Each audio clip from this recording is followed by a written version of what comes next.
आता लाडक्या बहिणींसाठी सर्वात मोठी बातमी। फडणवीस सरकार लाडक्या बहिणींना संक्रांतीचं गिफ्ट देणार असल्याची माहिती सूत्रांनी दिलेली आहे। दिवाळी भाऊबीज म्हणून राज्य सरकारने लाडक्या बहिणींना नोव्हेंबरचा हप्ता ॲडव्हान्स दिला होता। आता मकर संक्रांतीच्या निमित्ताने फडणवीस सरकार लाडक्या बहिणींची संक्रांत गोड करणार आहे।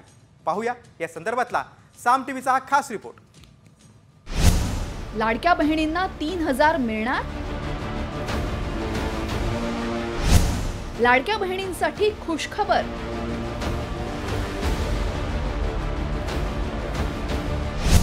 लाडकींची संक्रांत गोड होणार। मुख्यमंत्री माझी लाडकी बहीण योजनेतील लाभार्थी महिलांना आता डिसेंबर महिन्यातील 1500 रुपये कधी मिळणार याची उत्सुकता लागली आहे। मात्र लाडकीची ही प्रतीक्षा आता संपणार आहे, कारण संक्रांती आधी फडणवीस सरकार लाडक्या बहिणींना गिफ्ट देणार आहे।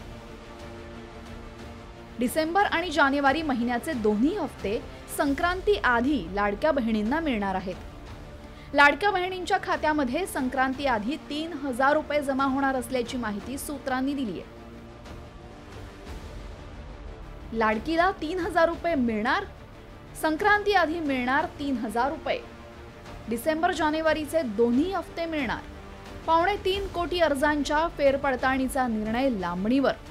सध्या अर्ज केलेल्या सर्वच लाडक्या बहिणींना मिळणार लाभ।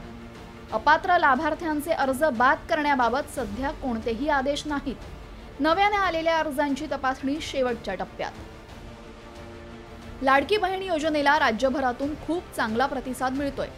विधानसभा निवडणुकीमध्ये ही योजना महायुतीसाठी खूपच फायदेशीर ठरली। विधानसभा निवडणुकीच्या आचारसंहितेमुळे नोव्हेंबर महिन्याचा हप्ता आधीच देण्यात आला होता। आता डिसेंबर महिन्याच्या हप्त्याच्या पैशांची लाडक्या बहिणी वाट पाहत आहेत। लाडक्या बहिणींना डिसेंबर आणि जानेवारीचा हप्ता एकत्र मिळणार आहे। त्यासाठी हिवाळी अधिवेशनाच्या पहिल्याच दिवशी फडणवीस सरकारने मुख्यमंत्री लाडकी बहीण योजनेसाठी 1400 कोटी रुपयांची तरतूद केली आहे। तर दुसरीकडे मार्चमधील अर्थसंकल्पीय अधिवेशनामध्ये लाडक्या बहिणींना वाढीव हप्ता देण्याबाबत निर्णय होणार आहे। त्यामुळे लाडकीची संक्रांत यंदा गोड होण्याची शक्यता आहे। ब्युरो रिपोर्ट, साम टीव्ही।